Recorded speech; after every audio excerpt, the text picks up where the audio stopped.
Coverage you can count on continues with Andy McDonald's Sports Report.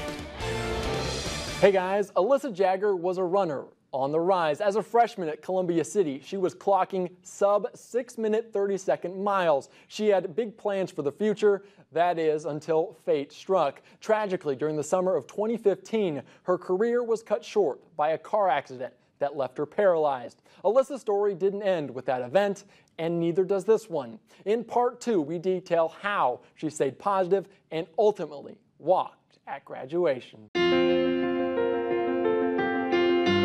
Alissa Rose Jagger. Even with all sensation gone,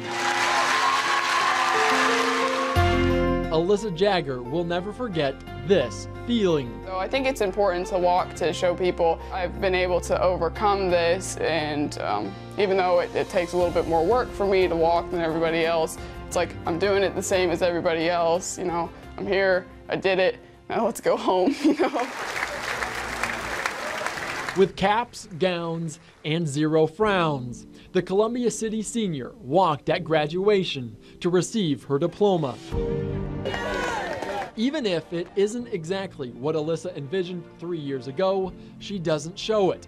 They still believe I'm gonna walk again, which maybe I might. I mean, but I'm just planning on probably not. It's probably not gonna happen. That took a little bit to set in, to be like, all right, let's do this, you know? We'll just make it a little differently. Over the summer in 2015, the Jaggers were on their way to vacation in Virginia Beach when a car unexpectedly cut in front of them. The accident left Alissa's vertebrae twisted, her legs without feeling, but her mindset remained as strong as ever. Do you ever get down on yourself? Yeah, definitely. The thing that was like probably most depressing about the whole thing was like not being able to help. I don't like the fact that like I'm the one having to be helped a lot of the time, and I'm not feeling like I can contribute a lot to like that. Almost 3 years later, very rarely has there been any self-pity. She has just tried to make the most of what she has and to be able to accomplish what she can. Her running career was over, but the work wasn't done for Alissa. In fact, it was just beginning. This is my elevator. Her father, Chad, an engineer by trade, helped with rehab by building all sorts of workarounds in their home, including a contraption that assists in the process of walking on a treadmill. Because I don't think probably most people have this. I think that a combination of faith and hope and athleticism and determination and a community that supported us, and we just weren't willing to believe that she was never going to stand up out of the chair again. If we walk by faith, not by sight, yeah, I think that's true, for sure. 4 doctors told Alissa that she'd never be able to walk again, but Alissa heard something entirely different. Like, of course, they're like, well, you probably can't walk, but I'm like, okay, I can't walk, why don't I swim? You know, it's always about finding something else that you can do, because I think if we focus on the can'ts, then you're just gonna be really miserable a lot of the time, and there's so many cans, so many things that you can do. Go. Alissa found joy in the pool. Not long after learning the different swimming strokes, she discovered the Endeavor Games for people with disabilities,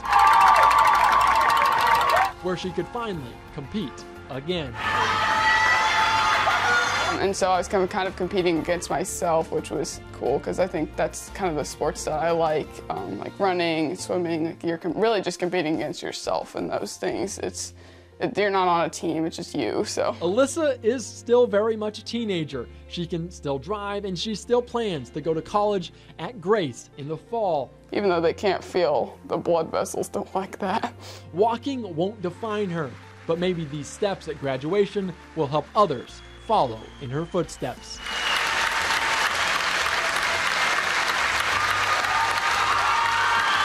I hope they see like motivation, because to be honest, like I don't like necessarily being an inspiration, so I want to be like a motivation a little bit. I'm like, well, if she can do it, and she's like disabled, what's my excuse, that sort of thing. So that's what I'm hoping people see, and of course I'm hoping people like see God's goodness and faithfulness through all of this.